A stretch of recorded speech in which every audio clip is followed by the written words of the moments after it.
Okay, let's continue with the text here a little bit. We have a few more to try and get through here today.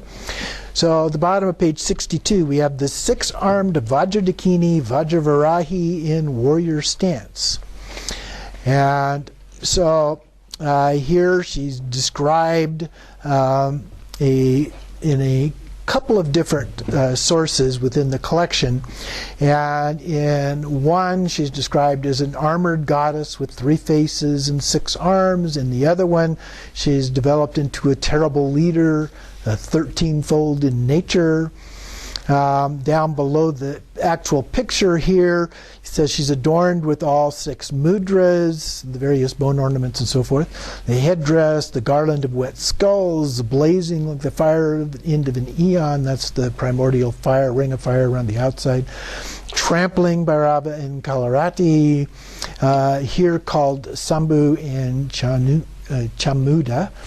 And her erotic nature, red in color, slim waist, firm breasts, fanged face, slightly snarling.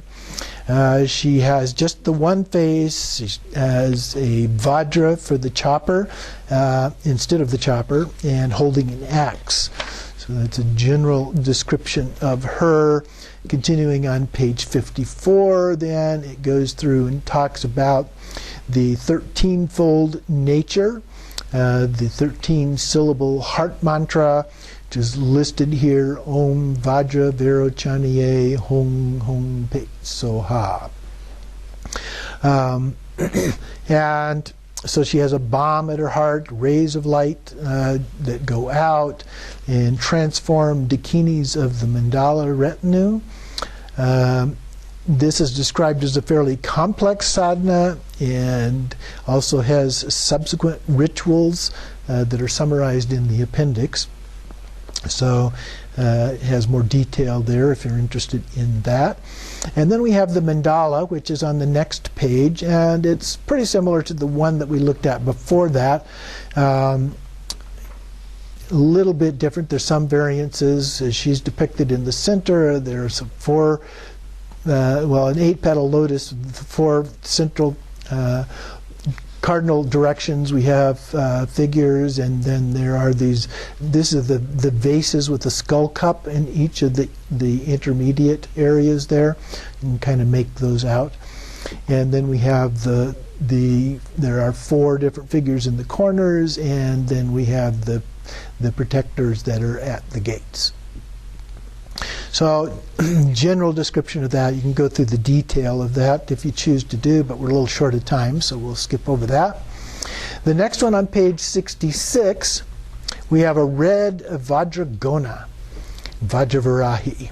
And so she's in the warrior stance, and there are several different sadhanas in the collection that refer to her. Vajragona means Vajra snout, so having a hog's snout as a part of that.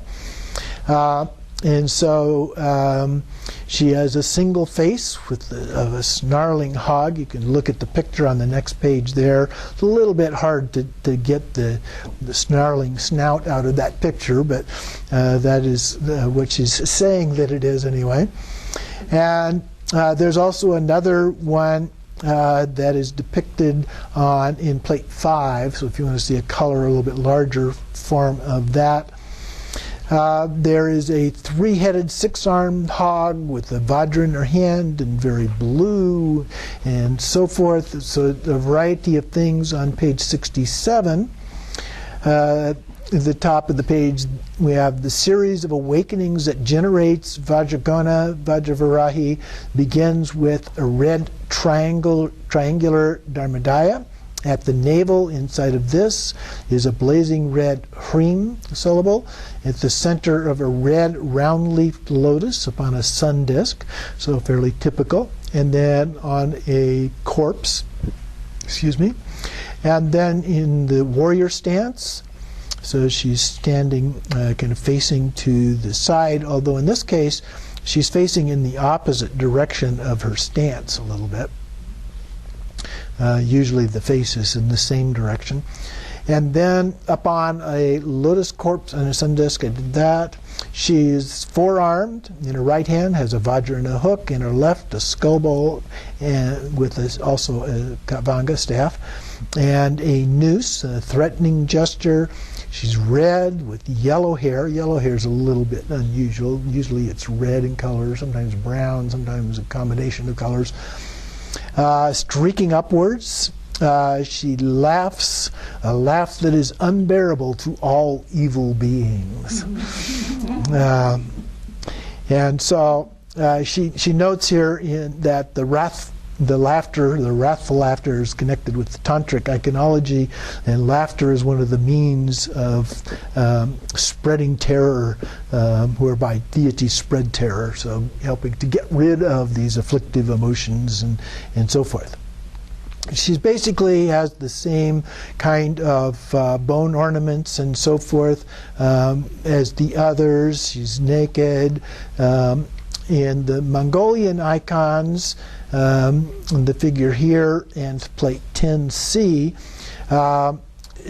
she talks about this unusual stance where she has outstretched leg and resting on its heel with the toes pointing upward while her head looks to the right, trampling on the three worlds, if you will, is the symbol involved with the figure that's there. She also mentions that the Vajras tend to vary a little bit. She goes through those on the top of page 68. Om Hrim Hom Hrim Hram and Om Hom Hrim Ham. And so this diverges from the more traditional ones. Then in the next paragraph she talks about the 100,000 recitations of the mantras, which is a fairly traditional approach to most of these in terms of practice, the vows or pledges that we make, samaya, that we make in terms of doing these. Worship includes incense from powdered human flesh. That's probably a little bit hard to find. So usually done in a little more symbolic form. Offered in front of an image for 21 days for the purpose of quelling all maras, so all of our demons, if you will, and done in utmost secrecy. Then we continue with the white Vajragona Vajravarahi. So the last one was red, so this one is essentially the same, but in a white form. So this one is described and gives the key figures as the key elements as a part of this, but basically it is the same. So then we also have at the top of the next page a white Vajravarahi. I have a painting that includes 3 different dakinis, one of which is a white Vajravarahi. So a little bit unusual as a part of that. So here we have white Vajravarahi. This is the only other form of white Vajravarahi in this collection, and very similar to white Vajragona. So they're very similar to each other. Self-generated on a sun disk from an Am syllable, and from the white Hri that transforms into the 5-pointed Vajra. So this being the 5-pointed Vajra, so there's 5 parts when you look at it from the end point, with the 5th one being in the center of that. And then, so she transforms into Vajravarahi with the Hri on the sun disk at her heart, and is presided over by Akshobhya. Wrathful in character, bring fear to the gods, anti-gods, and men. Some differences that are described here is that she is generated following emptiness meditation. Now that's fairly common in a lot of sadhana practices, but apparently not quite so much in this collection of sadhanas. So, and is produced from emptiness rather than being produced first at the navel. No mention of a hog's head. She's in the warrior stance, naked, has the 5 bone ornaments and the garland of skulls between 2 rows of Vajras. You look at the picture real carefully, you can see the skulls, but there's a row of Vajras end to end on either side of the skull. So those are the 2 rows of Vajras that she's mentioning there. She is 2-armed, has a Vajra in the right hand, a skull staff in the left, and no skull bowl.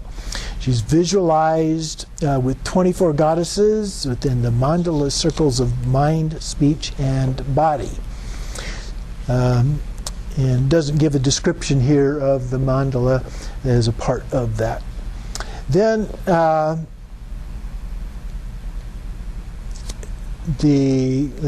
talks about the similarities between the white Vajrayogini and the white Vajravarahi, goes through a little bit of the detail on that, and some of the other rites related to that.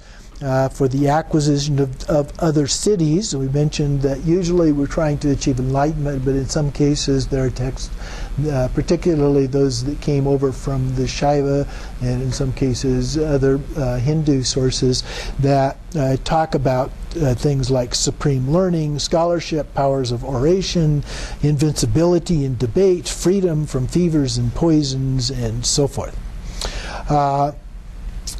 So the tongue is imagined as the shape of a lotus petal. On it is a flaming white tree that forms a garland of 50 beads. The purpose is to bring beings into the four truths of Buddhas. I'm not exactly sure what the four truths, I'm assuming those are the Four Noble Truths as a part of that. And then here in the rite of subjugation, the goddess is visualized as red with two arms, a noose in her left hand, a hook in her right hand. The next one then is the two-armed Vajrayogini in a warrior stance. So this is a little bit different. Again, it's a warrior stance. She's bending the left leg is straight, the right leg is bent. But she's standing on both feet as a part of this. So it's a typical warrior stance, but in the opposite direction of what we normally see as a part of that in the collection. And she describes her as magical and often erotic in nature, reversed, and she describes it as the reversed warrior stance form. And she is white, in a white form, and gives the mantras and so forth as a part of that at the bottom of the page, and continues on 72, gives a detailed description of her and the different aspects of what she's holding in her hands and so forth. And here it gives a picture of the Vajra chopper that she refers to as a part of that toward the bottom of the page, and a little bit of a description of that. And then some of the other elements of the cremation ground and the times for doing the practice on auspicious nights of the lunar calendar, such as the 8th, the 10th, the 14th, and 15th in the moon's cycle, to enhance the power of female spirits. And then describes the mandala, just very briefly, the various petals and the cardinal directions and so forth. So that will conclude the ones where we are for this week. We'll pick up with the next one, the four-armed Vajrayogini in warrior stance, next week, and then we'll do all of the remaining ones that are a part of Chapter 2 next week. So giving you a little bit of the flavor of the variety of ones that are in the sadhana texts in this particular collection of 46.